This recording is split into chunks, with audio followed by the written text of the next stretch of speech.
ایک بزرگ کے بارے میں لکھا ہے، حضرت بختیار کاکی رحمت اللہ علیہ، بہت بڑے اللہ والے، اللہ کے ولی، اللہ کے برگزیدہ بندے، جب ان کا انتقال کا آخری وقت ہوتا ہے تو وصیت لکھتے ہیں کہ جب میرا انتقال ہو جائے تو میرے جنازے کی نماز وہ آدمی پڑھائے جس کے اندر 4 شرطیں پائی جاتی ہو۔ سب سے پہلی شرط یہ ہے کہ پوری زندگی کے اندر بالغ ہونے کے بعد اس کی کبھی تہجد کی نماز نہ چھوٹی ہو۔ دوسری شرط یہ ہے کہ پوری زندگی کے اندر بالغ ہونے کے بعد تکبیر تحریمہ اس کی کبھی نہ چھوٹی ہو۔ تیسری شرط یہ ہے کہ بالغ ہونے کے بعد عصر سے پہلے جو 4 رکعت سنت غیر موقدہ ہے پوری زندگی کے اندر کبھی نہ چھوٹی ہو۔ اور چوتھی شرط یہ ہے کہ بالغ ہونے کے بعد پوری زندگی کے اندر کسی غیر محرم عورت پر نظر نہ پڑی ہو۔ حضرت بختیار کاکی رحمت اللہ علیہ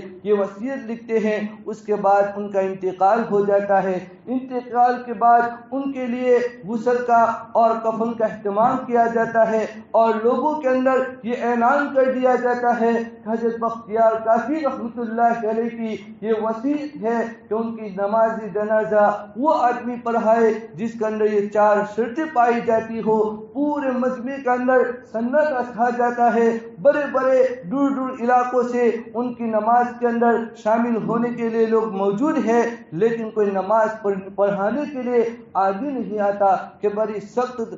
شرطیں ہیں کہ پہلی شرط کہ کبھی تہجد کی نماز نہ چھوٹی ہو، کبھی تکبیر تحریمہ نہ چھوٹی ہو، عصر سے پہلے کی 4 رکعت سنت غیر موقدہ نہ چھوٹی ہو، اور کبھی کسی غیر محرم عورت پر نظر نہ پڑی ہو۔ صبح سے لے کر شام کا وقت آ جاتا ہے، جنازہ تیار رکھا ہوا ہے لیکن کوئی نماز پڑھانے کے لیے آگے نہیں آتا۔ جب وقت کافی گزر جاتا ہے، مجمع میں سے ایک آدمی اپنے چہرے پر رومال ڈال کر حضرت بختیار کاکی رحمت اللہ علیہ کے جنازے کے پاس آتا ہے، چہرے سے کفن کو ہٹاتے ہیں اور ان کے چہرے پر بوسہ دے کر کہتے ہیں، اے بختیار، آج آپ نے میرا راز فاش کر دیا، اگر میں آپ کی نماز پڑھانے کے لیے نہیں آتا تو کوئی نماز پڑھانے والا نہیں ہے، مجبوری کے اندر آج مجھے اپنا راز فاش کرنا پڑتا ہے۔ پھر لوگوں کی طرف متوجہ ہو کر فرماتے ہیں،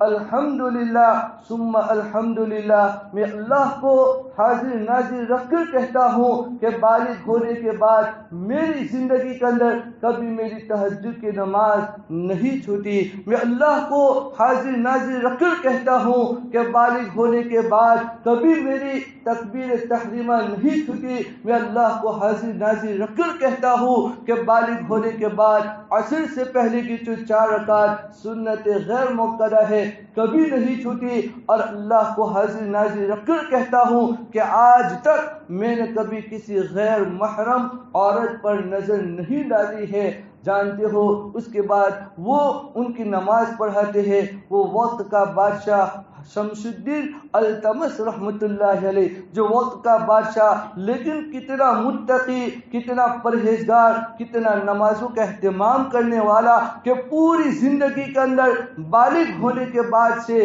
کبھی ان کی عصر سے پہلے کی جو 4 رکعت سنت غیر موقدہ ہے وہ بھی نہیں چھوٹی، تو ان کے فرائض کا کیا عالم ہوگا۔ اور آج ہمارا حال کیا ہے، ایک معمولی کاروبار ہمارے